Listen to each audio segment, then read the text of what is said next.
¿Qué tal? Somos alumnos de la Universidad Nacional Autónoma de México, de la Facultad de Estudios Superiores Zaragoza, de la carrera médico cirujano. El día de hoy vamos a hablar acerca de apendicitis y somos el equipo número 5. Nuestro coordinador es el doctor David Sánchez Tirado y el equipo está conformado por su servidora Cobatitla Salma Ruth, Cruz Isidoro Andrea Cristina, Dorantes Urgate Diana Itzel, Felipe Nicolás Brenda y mi compañera López Cariño Joana Liliana. Entonces vamos a iniciar con lo que es la exposición.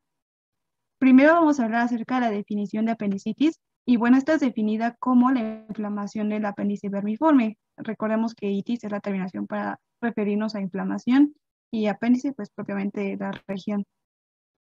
También la definición nos habla acerca de que lo que es la apendicitis representa una de las causas más comunes de abdomen agudo y es la primera causa de indicación de cirugía de urgencia en lo que es en todo el mundo. Ahora vamos a iniciar con lo que es la anatomía y la función del apéndice. Y bueno, lo que es el apéndice también se puede llamar apéndice vermiforme por esta forma como de gusano que tiene, o bien apéndice secal por la región en la que se localiza, hablando de lo que es el ciego. Entonces, el apéndice embriológicamente se va a formar desde la 8ª semana de gestación, desde esa semana ya es visible, y se va a ver como una pequeña protuberancia que está en la región del ciego. Hablar un poco más detalladamente de la embriología, pues debería involucrarnos con todo el desarrollo del sistema digestivo, entonces únicamente vamos a dejarlo hasta aquí, que se presenta o es visible desde la 8ª semana. Bueno, entonces ya refiriéndonos ahora a la localización, aquí podemos ver en esta imagen que estamos viendo lo que es el ciego, que sería la primera porción del intestino grueso. Aquí es donde se va a localizar nuestro apéndice en la región anterior, interna de lo que sería el ciego. Y bueno, lo que es el ciego va a estar delimitado superiormente por una válvula, que es esta válvula, que es la válvula ileocecal. Y por debajo se va a encontrar lo que es la válvula del apéndice. Entonces, la distancia entre estas es aproximadamente de 1,7 o hasta 3 centímetros de distancia. Entonces, esta línea roja nos hace referencia. Es importante porque esto podría ser una referencia para saber dónde se localiza el apéndice. Otra característica importante de este apéndice es que tiene una forma como cilíndrica, o algunas otras bibliografías lo refieren como una forma cónica. Es decir, en la base va a ser más grueso y conforme va alargándose tiene una disminución de lo que es el diámetro. Y bueno, en nuestra otra imagen que vemos de este lado, podemos observar una imagen ya real de lo que es el apéndice, que sería este. Y bueno, las características del apéndice es que tiene una coloración rosa, grisácea, etcétera. Y bueno, al lado podemos ver lo que es su punto de fijación, que sería el mesoapéndice. Y el mesoapéndice es muy importante porque cuando se tiene que retirar el apéndice, no hay que cortar el mesoapéndice así de jalón, porque aquí pasa la arteria que va a irrigar a nuestro apéndice. Entonces es importante saber que este punto de fijación tiene irrigación. Aquí podemos ver otra imagen que hace referencia a lo que es la anatomía del apéndice. Y bueno, otra forma de localizar lo que es esta estructura es por la unión de las tres tenias. Entonces viene la tenia libre, la tenia omental y lo que es la tenia mesocólica. Estas convergen y dan forma a lo que es el apéndice. Entonces también es otra forma anatómica de poder localizar el apéndice. Y también podemos observar aquí el mesoapéndice que les había mencionado anteriormente y cómo pasa por aquí lo que es la arteria apendicular, que es la encargada de darle irrigación a lo que es el apéndice. Por otro lado, aquí tenemos un esquema que representa principalmente, es para hacer referencia a las válvulas que se localizan dentro del apéndice. Entonces se encuentra la válvula ileocecal, tenemos la válvula, perdón, aquí está arriba la válvula ileocecal, la que se encuentra por encima, y luego tenemos la válvula de Gerlach, que estaría a 2 centímetros aproximadamente de esta, y por debajo de esta estaría la válvula de Maniga. En cuanto a su histología, pues tiene 4 capas que conforman lo que es el tejido del apéndice. Entonces, vamos a hablar del exterior al interior, siendo el interior la luz del apéndice, porque recordemos que este es un órgano que es hueco. Entonces, por afuera encontramos lo que es la serosa del apéndice, que se observa aquí. Posteriormente viene la muscular externa Y luego tenemos la submucosa. La submucosa, sí, bueno, lo importante de esta es que aquí se van a localizar estas estructuras que son los nódulos linfáticos, y pues se observa que este órgano tiene múltiples nodos linfáticos.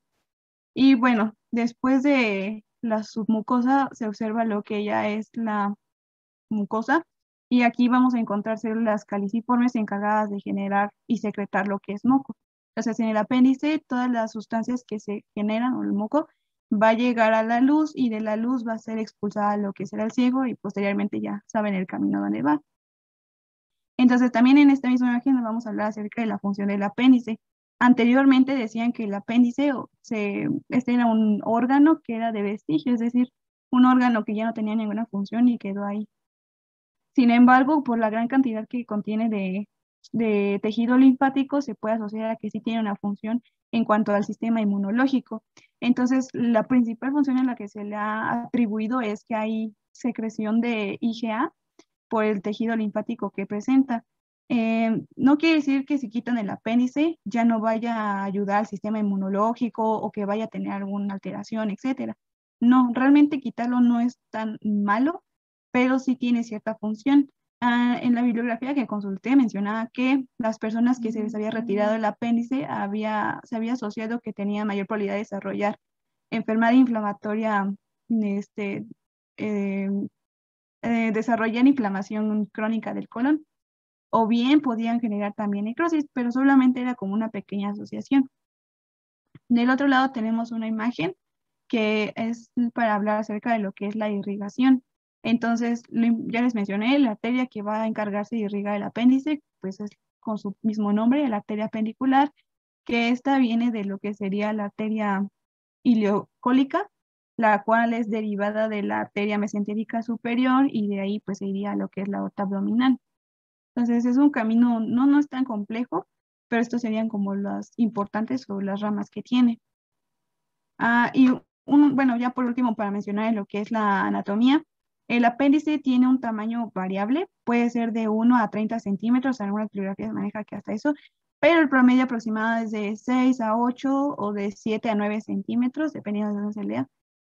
Muchos libros manejan distintos centímetros, pero bueno, el promedio vamos a dejar lo que es entre eso, entre 6 a 9 centímetros aproximadamente, aunque se ha reportado pues apéndices muy largos, hasta 30 centímetros, y se ha encontrado también que puede haber duplicación del apéndice, que no esté presente, o bien se ha encontrado hasta divertículos en apéndice.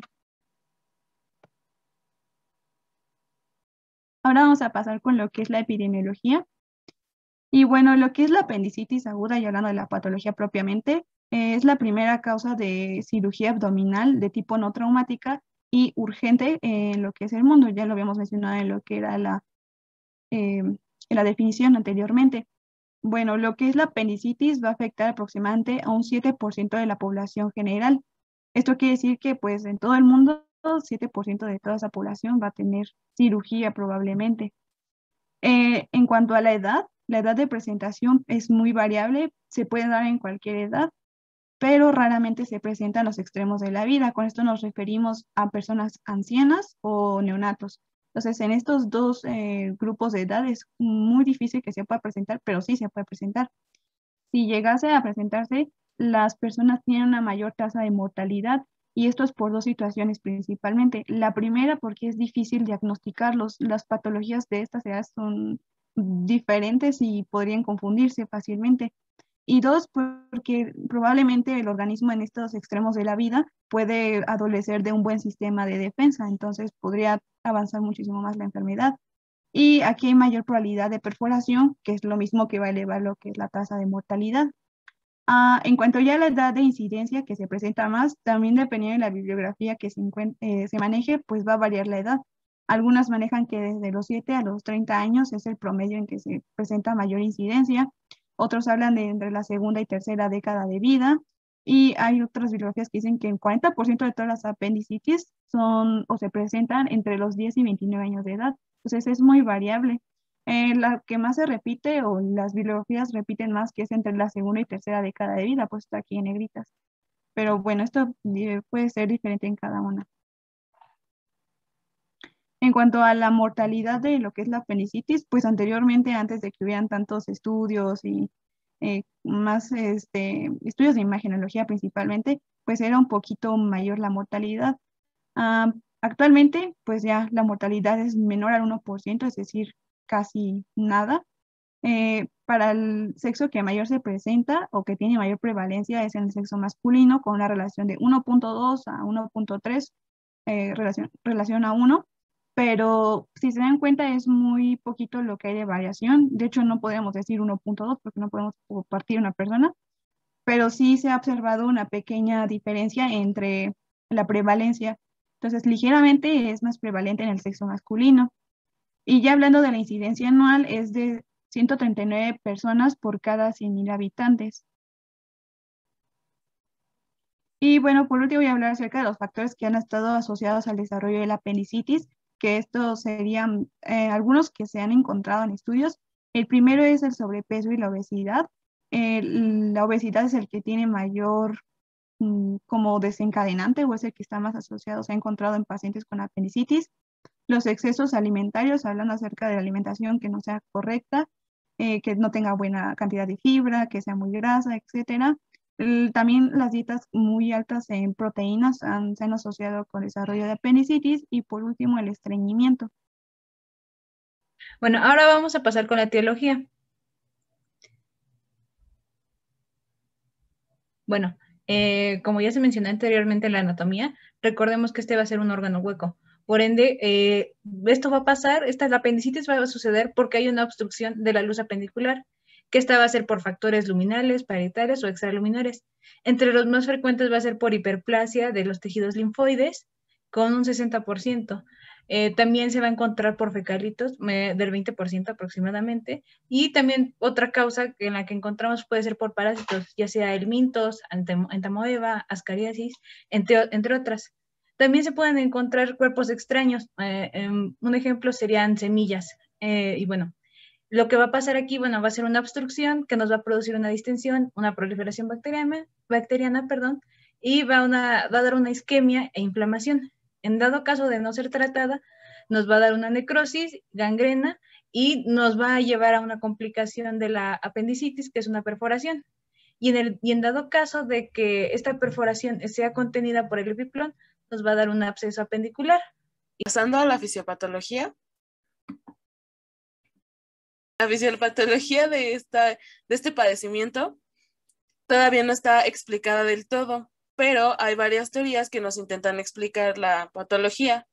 La que más se acepta es la que comienza con una fase inicial caracterizada por una obstrucción del lumen apendicular. Esto causado por los factores que ya nos había comentado mi compañera, como lo son una hiperplasia linfoide, los fecalitos, tumores o cuerpos extraños. Esta obstrucción nos va a favorecer la secreción de moco y esta nos va a favorecer el crecimiento bacteriano. Entonces va a generar una distensión luminal y un aumento en la presión intraluminal. Posteriormente se va a presentar una obstrucción del flujo linfático y venoso, favoreciendo todavía más lo que es el crecimiento bacteriano, y esto nos va a desencadenar una producción de edema. En este momento vamos a encontrar, pues, como lo dije aquí, un apéndice edematoso y también va a estar isquémico, lo que nos va a causar una respuesta inflamatoria. Después de la producción del edema hay una isquemia y esta puede generar una necrosis en la pared y ahí puede haber una translocación bacteriana. Por lo tanto, se va a generar un apéndice gangrenoso. Y si este proceso se deja evolucionar y el paciente no es intervenido a tiempo, el apéndice gangrenoso va a evolucionar bueno, más bien se va a perforar y nos va a generar un absceso con peritonitis local. Si la respuesta inflamatoria y el aumento nos logran contener el proceso, pero si estos son incapaces de detenerlo, entonces sí se nos va a producir una peritonitis sistémica. Dentro de esta, bueno, esa es una de las teorías. La otra es que haya tránsito intestinal lento, pero pues esto nos llevaría a lo mismo, a la obstrucción del lumen apendicular y todos los pasos que pues ya les dije. Ahora pasando con su clasificación, vamos a tener dos clasificaciones, o por lo menos nosotros vamos a abordar dos clasificaciones distintas. La primera, que es la anatomopatológica. Aquí observamos un apéndice normal, así lo vamos a encontrar normalmente. Después, una de las primeras etapas, o lo que primero se produce dentro de la fisiopatología del apéndice, de la apendicitis, perdón, es una apendicitis congestiva, en donde aquí vamos a encontrar úlceras, mucosas y edema, como se observa. Posteriormente vamos a encontrar una apendicitis flegmonosa, en donde ya va a haber un bloqueo en el drenaje venoso y linfático. Después una apendicitis gangrenosa, en donde pues el compromiso arterial ya se va a evidenciar aquí. Y finalmente va a haber un apéndice perforado, que aquí lo vemos. Todo esto también se los marqué en la fisiopatología para ir remarcando cuáles eran las etapas de un apéndice. Y la otra clasificación que vamos a abordar es la topográfica, dentro de los cuales es que el apéndice se encuentra en una posición distinta a la que normalmente se conoce. La más frecuente es la retrocecal, que pues es atrás del ciego.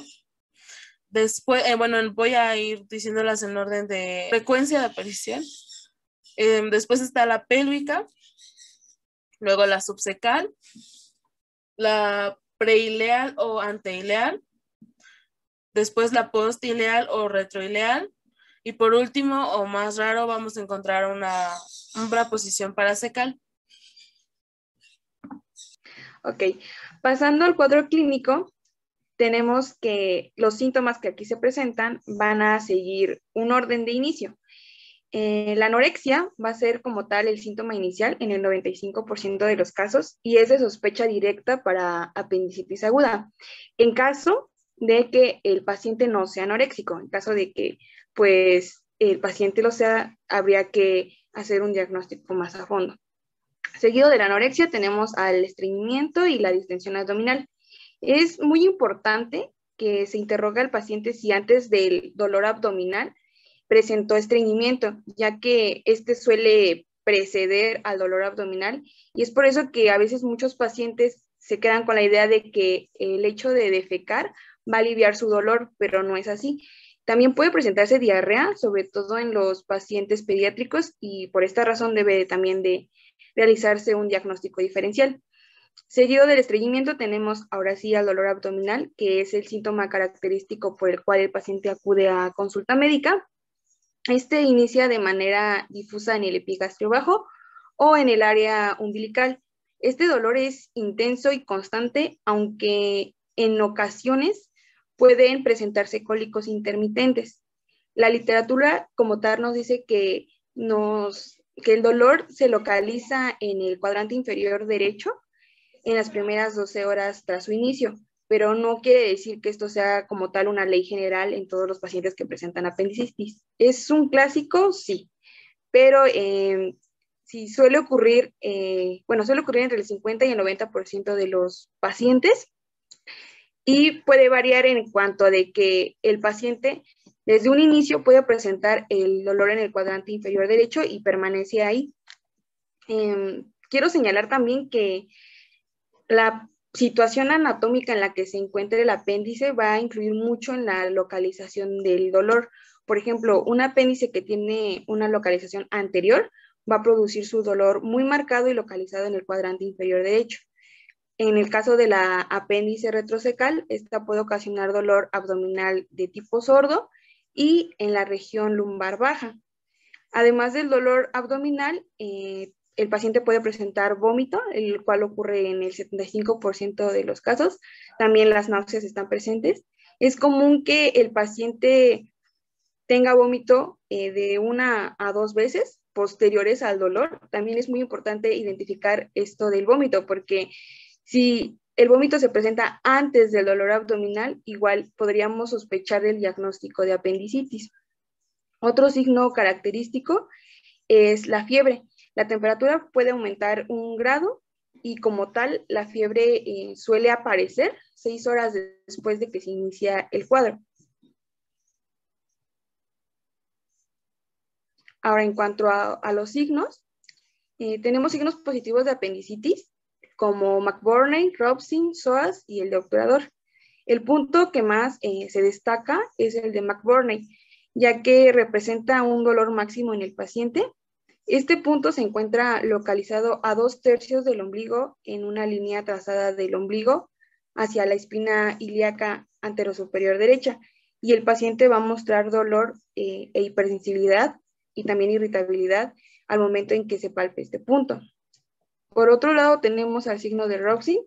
Este se va a encontrar a la palpación de la fosa ilíaca izquierda, pero el dolor como tal lo va a manifestar el paciente, lo va a referir en la fosa ilíaca derecha.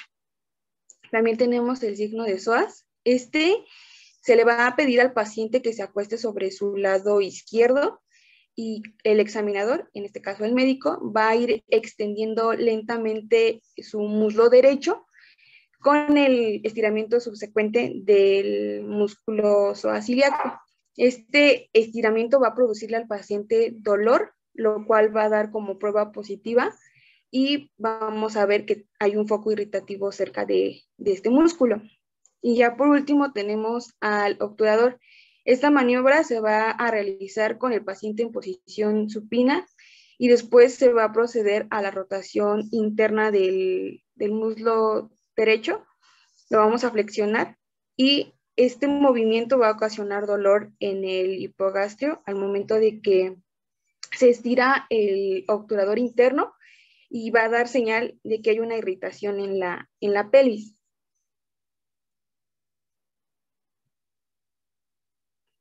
Ok, ahora en cuanto a su diagnóstico, tenemos a los estudios de laboratorio. El conteo leucocitario mayor a 10.000 células sobre milímetro cúbico y la desviación a la izquierda con proteína C reactiva mayor a 1.5 miligramos sobre litro son indicadores diagnósticos para apendicitis aguda. Por otro lado, tenemos que resultados con leucocitos mayores a 20.000 microlitros se asocia con la perforación apendicular. Sin embargo, la perforación apendicular se presenta alrededor del 10% de los pacientes, aunque bien no es necesario que haya una leucocitosis. El hecho de que los valores estén normales no nos descarta el hecho de que haya alguna perforación. La sensibilidad de esta prueba en cuanto a los leucocitos es del 62% y para la proteína C reactiva es del 57%. La especificidad en el caso de la proteína C reactiva es del 87% y en el caso de los leucocitos es del 75%. Bien, ahora dicho todo lo anterior, tenemos a la escala de Alvarado como una herramienta diagnóstica en la cual pues está basada en el puntaje de acuerdo a los criterios del dolor migratorio hacia la fosa ilíaca derecha, la cual vale 1 punto.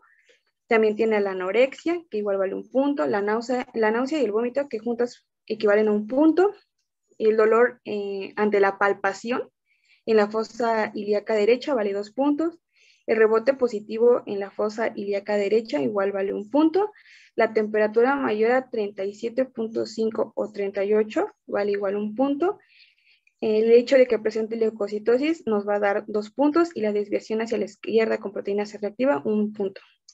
Ahora bien, de acuerdo a esta valoración, si tenemos un puntaje de 0 a 3, podemos considerar en otro diagnóstico o que la severidad de la apendicitis es baja. De 4 a 6 puntos, el paciente debe ser hospitalizado y mantener en observación, realizar estudios de gabinete como un TAC o una ultrasonografía.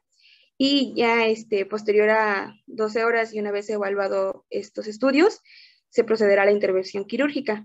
De 7 a 10 puntos, en el caso de los hombres, se procederá a una apendicectomía, y de 7 a 10 puntos, en el caso de las mujeres, se procede a una laparoscopía diagnóstica y ya después a una apendicectomía. Ok, tenemos a la radiografía. Esta pues no suele ser de mucha utilidad diagnóstica para la patología, pero se ha demostrado que ciertos hallazgos con apendicitis aguda pueden orientarnos un poco más a la apendicitis. Estos criterios serían el encontrar un apendicolito en el cuadrante inferior derecho, el hilio está localizado en la fosa ilíaca derecha, hay borramiento del psoas, vemos la presencia de aire libre, esto es de manera ocasional, no siempre. Hay un aumento de la densidad del cuadrante inferior derecho. Después tenemos a la tomografía computarizada. Esta nos permite un diagnóstico muchísimo más preciso y nos va a servir para diferenciar la apendicitis aguda perforada de la no perforada. Los signos radiológicos que nos van a orientar al diagnóstico son el aumento en el diámetro apendicular, mayor a 6 milímetros. Esto tiene una sensibilidad del 93% y una especificidad del 92%. También evaluar lo que es la grasa periapendicular encallada. Esta prueba tiene una sensibilidad del 87% y una especificidad del 74%. También evalúa el espesor de la pared apendicular, la cual nos daría como positivo en caso de que sea mayor a 2 milímetros. La sensibilidad de esta observación es del 66% y su especificidad es del 96%. Y por último tenemos el reforzamiento de la pared apendicular, que tiene una sensibilidad del 75% y una especificidad del 85%. Tenemos otros estudios como el ultrasonido abdominal, el cual es un estudio barato e idóneo para el diagnóstico de apendicitis. El hallazgo reportado por el ultrasonido es un diámetro apendicular mayor de 6 milímetros. Este tiene una sensibilidad del 88% y una especificidad del 92%, además de que nos da valores predictivos positivos del 94% y negativos del 86%. En la resonancia magnética tenemos que es considerado el estudio de elección para las mujeres embarazadas, en donde podemos encontrar un diámetro apendicular mayor a 7 milímetros. Este va a estar lleno de líquido y en caso de que el diámetro apendicular se encuentre entre 6 y 7 milímetros, podríamos considerar un hallazgo inconcluso. Ahora pasamos al tratamiento. El tratamiento de la apendicitis aguda es quirúrgico. Todos los pacientes que presenten esta patología deben ser internados. Así que el tratamiento como tal se divide en diferentes fases. La primera es el tratamiento prequirúrgico, en que consiste en preparar al paciente para la cirugía. Es decir, pues se va a internar al paciente. Es importante recordar que al momento del diagnóstico, por lo regular, todos los pacientes están deshidratados y pueden estar febriles, acidóticos y sépticos. De aquí la importancia de que se administren fluidos endovenosos y antibióticos preoperatorios. ¿Para qué los antibióticos? Estos se administran con el fin de evitar que aparezcan las complicaciones postoperatorias. Entonces, primero tenemos como indicación que el paciente debe tener reposo absoluto en posición supina, una vez ya internado. La alimentación, aquí se va a indicar un ayuno prequirúrgico estricto, no se debe de administrar ningún alimento, por lo que la hidratación juega un papel muy importante. El plan de hidratación consiste en la administración en vía parenteral de 3 mililitros por metro cuadrado al día. Y bueno, ya les había comentado, se va a suspender la vía oral. Se recomienda el uso de solución fisiológica salina de 21 gotas por minuto. Ahora, en cuestión de los medicamentos, estos también van a ser por vía endovenosa y todos en presentación de ampollas. Tenemos primero el uso de ranitidina o en su efecto omeprazol o pantoprazol de 150 miligramos por cada 12 horas. La metoclopramida, 10 miligramos cada 8 horas y como antibiótico se recomienda cefalotina 1 gramo o en su defecto ampicilina sulbactam, 3 gramos por, bueno, esta es dosis única.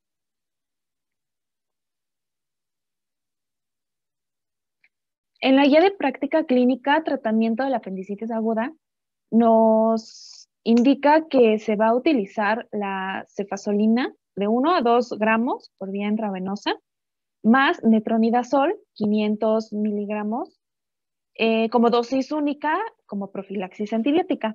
Esto 2 horas previa a la resolución quirúrgica. Y como opción, en caso de que sea necesario, se van a administrar analgésicos y sedantes, como el paracetamol o la morfina. Y dentro de otras indicaciones están, pues más que nada aquí los cuidados de enfermería, que consiste en la suplementación de oxígeno con mascarilla reservorio, el control constante de signos vitales. Se debe de evacuar la vejiga del paciente, ya sea por inyección espontánea o cateterismo, en caso de que sea necesario. Y aquí se utilizaría una sonda Foley.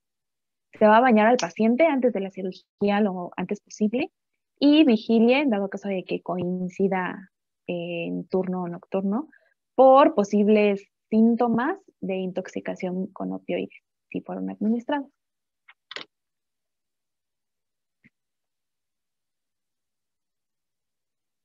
Y en la segunda fase ya es como tal en la cirugía, el tratamiento quirúrgico, que se va a indicar la apendicectomía ya sea abierta o por la apendicectomía laparoscópica, laparoscopía. La abierta es el procedimiento más utilizado con un 98.3%, mientras la laparoscópica es de un 2.4%. Respecto a este tema del procedimiento, ¿cuál es el mejor? Pues ha surgido esa discusión últimamente sobre pues, cuál es el abordaje que más beneficia al paciente, si la técnica laparoscópica o la abierta. En adultos, la técnica laparoscópica ha mostrado una disminución en la aparición de infecciones de la herida, dolor postoperatorio y la estancia hospitalaria, teniendo en su contra aquí un aumento en la incidencia de abscesos intraabdominales. Pero, bueno, recientemente se ha promovido la aplicación de la apendicectomía laparoscópica para casos de apendicitis complicada. Pero, sin embargo, la técnica que más se utiliza es la abierta. Esta consiste en la incisión obliqua sobre la piel en el punto de McBurney. Es el más común, la incisión más común, sin embargo tenemos otras, como por ejemplo la incisión de Rocky Davis, la incisión paramediana derecha y la mediana infraumbilical. En este caso, bueno, se usa la del punto McBurney. El abordaje aquí es por divulsión estrellada de las fibras musculares. La apendicectomía es típica sin jareta y en dado caso de que se llegara a presentar líquido en la cavidad, se van a realizar lavados con solución fisiológica hasta que su débito sea ya transparente. Se va a realizar un correcto control de la hemostasia, es decir, pues, de la hemorragia, y el cierre se va a realizar por planos con sutura reabsorbible y el cierre de la piel se realiza a partir de puntos intradérmicos.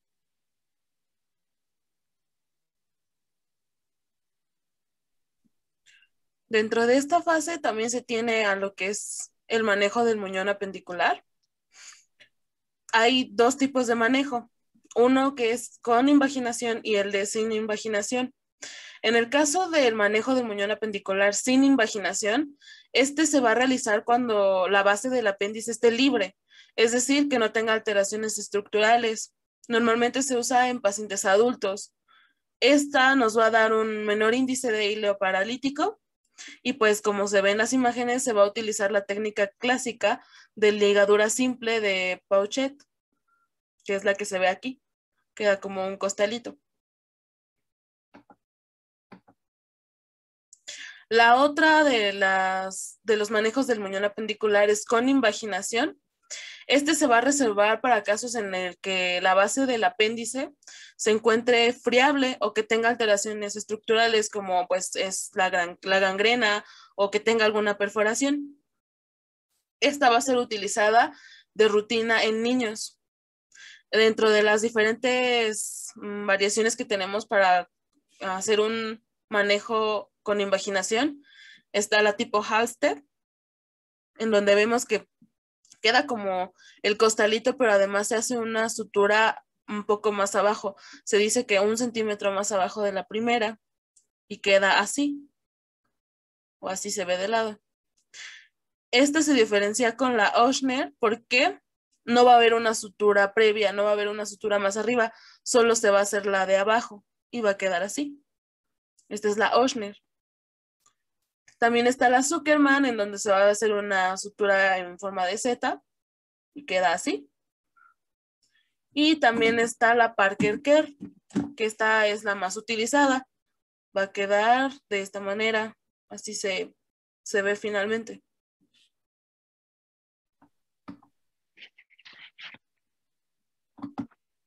Ahora continuamos con la otra técnica, la apendicectomía laparoscópica.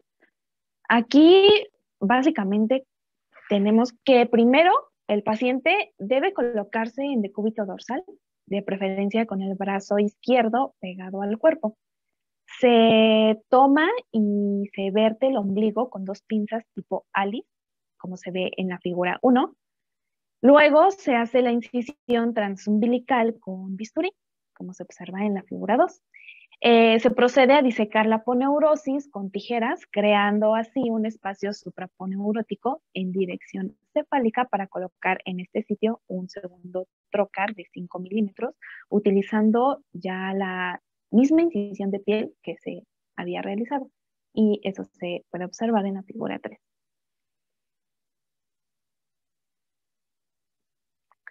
Una vez finalizado este paso, se procede a colocar otro trocar de mayor calibre, aquí va a ser uno de 10 milímetros, con la técnica de Hasson, y se insufla el abdomen con CO2.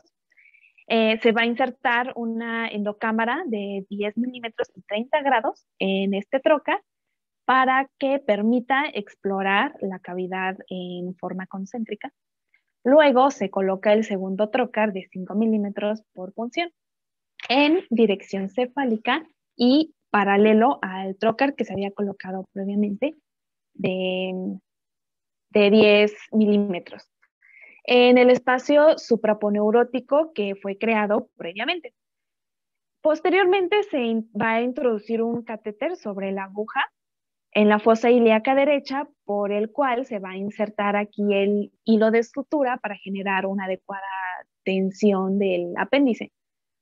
Luego, después de este paso, se puede observar la camisa del catéter sobre la aguja, que ya fue insertada en la cavidad bajo visión directa, y eso se observa en la figura 5, a través de la cual se va a introducir un hilo de sutura prolene 0, creando un lazo a través de este órgano contra la pared abdominal.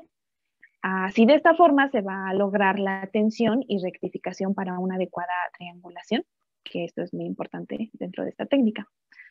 Un truco en este paso es la posibilidad de variar la ubicación del catéter sobre la aguja y el prolene. ¿Para qué? Pues para tener siempre una adecuada tensión y visualización del apéndice cecal y su mesenterio. Y eso se observa en la figura 6. Se coagula el mesenterio, el mesenterio apendicular con el gancho de disección, y posteriormente se va a, bueno, esto se realiza utilizando un electrocauterio, así se llama, monopolar, con el que se puede hacer también este paso con un bisturí en dado caso de que no se tenga este instrumento. En este paso siempre va a ser importante que se tenga disponible un aplicador laparoscópico de clips de 5 milímetros por cualquier contratiempo que se pueda presentar durante la coagulación del mesenterio apendicular, y eso se observa en la figura número 7. Posteriormente, ya después de haber realizado eso, se va a hacer la ligadura de base y ligadura distal apendiculares mediante nudos extracorpóreos de Vicryl o, en dado caso, de prolene 0, cualquiera de esas dos, que se ponen en posición y se bajan con la pinza laparoscópica de disección en Maryland. Eso se observa en la figura 8A. Luego se procede a la sección ya del apéndice con tijeras entre las ligaduras, como se ve en la figura 8B. En dado caso de que sea necesario, se lava y se aspira la cavidad abdominal y posteriormente se toma el apéndice secal seccionado con la pinza laparoscópica recta de agarre. Para su extracción se extrae también el trócar de 10 milímetros que se introdujo previamente, bueno, al inicio del procedimiento. Se secciona el puente aponeurótico entre ambos trócares de 10 y de 5 milímetros que fueron utilizados con bisturí eléctrico. Y ya finalmente se extrae la pieza quirúrgica. Por último, se cierra la aponeurosis y la piel, reconstruyendo la anatomía umbilical mediante puntos separados de nylon. Y esto lo podemos observar en la figura 9A. En la 9B se muestra ya como tal la herida quirúrgica después de un mes de haber retirado los puntos. Eso sin complicaciones, una herida sana y que no tuvo mayor complicación o presentó el paciente tanto en el interior como en el exterior. La herida se ve limpia y cicatrizada. Tenemos complicaciones de esta cirugía, como por ejemplo, y la más común, es la infección de la herida, las fístulas fecales, absceso pélvico o abdominal, obstrucción intestinal, dehiscencia, que eso es que se abre la herida previa de la cirugía una vez después de que se retiraron los puntos y que aparentemente ya está sano. Y en algunos casos también puede presentarse pues la muerte.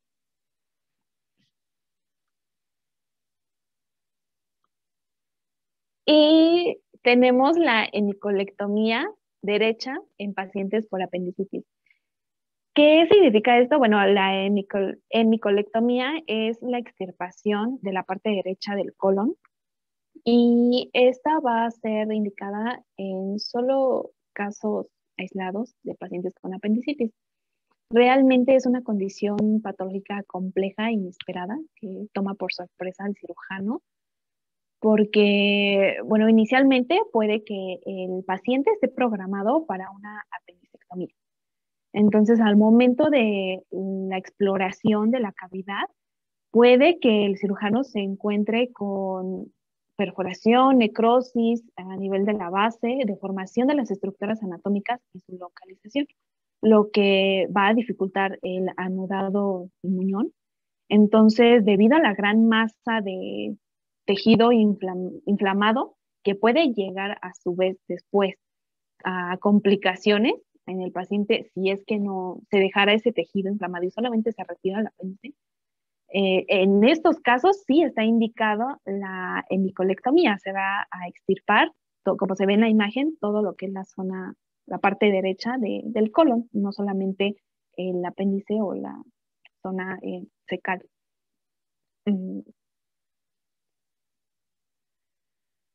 ¿Y por qué realizar una hemicolectomía y no nada más una cesectomía? Tenemos como definición primero que la cesectomía es la extirpación quirúrgica del intestino ciego.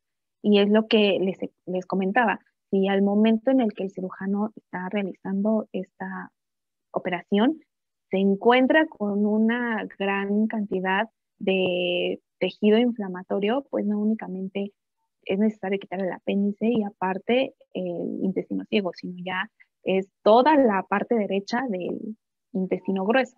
Por eso, de preferencia, se realiza la hemicolectomía derecha y no la cesectomía, solamente en casos en donde no exista mayor tejido inflamatorio, ¿no? O necrosis o deformidad de las estructuras adyacentes.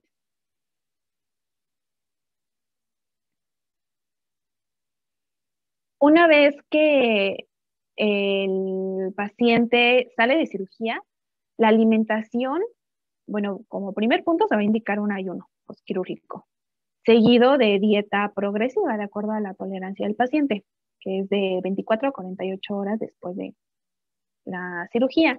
¿Qué se le van a administrar? Bueno, son de preferencia líquidos como tés, caldos, gelatina y aquí es importante también una correcta hidratación del paciente, por lo mismo de que no está llevando una alimentación habitual o completa.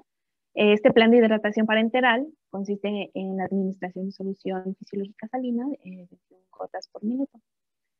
Y los medicamentos prácticamente quedan los mismos, que sería el uso de ranitidina, 150 miligramos cada 12 horas por vía intravenosa, metoclopramida de 10 miligramos, diclofenaco o ketorolaco cada 12 horas.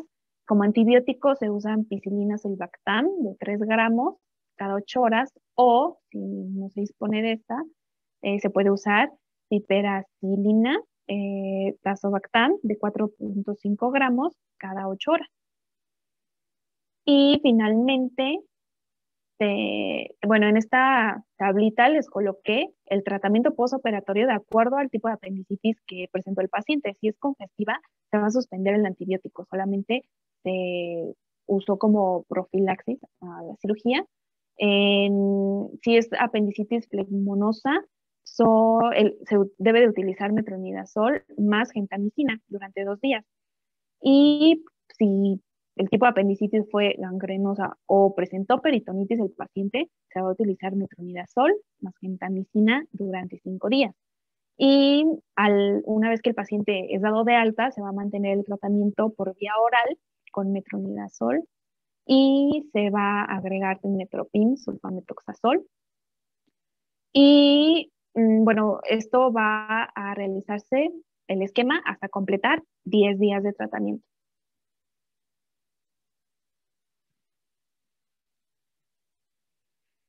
Y dentro de los otros cuidados, una vez que el paciente sigue internado en el hospital, pues es el control de signos vitales cada 8 horas, la diuresis durante 24, la curación de la herida quirúrgica en 24 horas, y se pueden mandar a realizar estudios de laboratorio para poder vigilar si el paciente presenta signos o datos que nos orienten a que presentó alguna complicación de la cirugía. El tiempo de evolución va a depender de acuerdo a la técnica utilizada, si fue una apendicectomía convencional o por la técnica abierta. La estancia es de 48 a 72 horas promedio, y si fue con uso de laparoscopía, la estancia es de 24 horas, reduce significativamente la estancia en estos pacientes. Y por último, tenemos ya el tratamiento post-alta, que se le va a indicar al paciente ya en su casa, que es una alimentación normal. El uso de medicamentos le va a indicar la ranitidina, 150 miligramos, ya todos por vía oral, cada 12 horas, la metoclopramida de 5 miligramos por cada 12 horas también, ibuprofeno o diclofenaco. Como antibióticos se queda ampicilina sulbactam cada 12 horas, y las curaciones de la herida, bueno, estas ya tienen que ser cada 12 o 24 horas, y el control ya por consultorios externos fue en 72 horas después de que fue dado de alta. Bueno, ya para casi terminar, vamos a ir con las complicaciones. La apendicitis nos puede causar complicaciones graves. Les voy a mencionar 2 ejemplos. El primero, bueno, va a ser la perforación del apéndice, que anteriormente ya se los mencioné también en etiología. Esta, bueno, la infección se va a esparcir por el abdomen y nos va a dar una peritonitis que nos va a causar un riesgo en la vida del paciente, por lo que vamos a requerir una cirugía de inmediato para extraer el apéndice y limpiar la cavidad abdominal. Otro ejemplo es la acumulación de pus en el abdomen. En este caso, el apéndice se va a reventar y va a crear una acumulación de infección que nos va a producir un absceso, que también se mencionó, de hecho, tanto en la etiología como fisiopatología. ¿Y qué se va a hacer aquí en este caso? Pues bueno, se va a drenar el absceso introduciendo un tubo, y este se va a durar 2 semanas. Va a recibir antibióticos y cirugía para extraer el apéndice.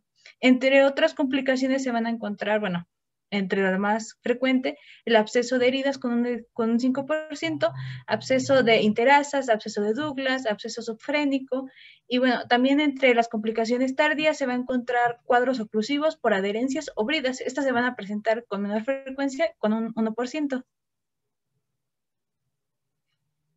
Y bueno, también es importante mencionar qué pasa con las complicaciones postoperatorias. Por lo regular, los riesgos de la apendicectomía son muy bajos, pero van a ser más frecuentes en dado caso de que haya alguna complicación por infecciones. Un ejemplo es la infección del sitio quirúrgico superficial. Y bueno, va a ser una infección en la herida operatoria, que es la más común. También va a ser otra, una infección profunda, que bueno, esta van a ser colecciones peritoneales postoperatorias. Una de las complicaciones menos frecuentes va a ser la fístula cecal, que esta va a ser más que nada la falla de la ligadura del muñón apendicular, que bueno, ya se los mencionaron también en el tratamiento cuando es la operación quirúrgica.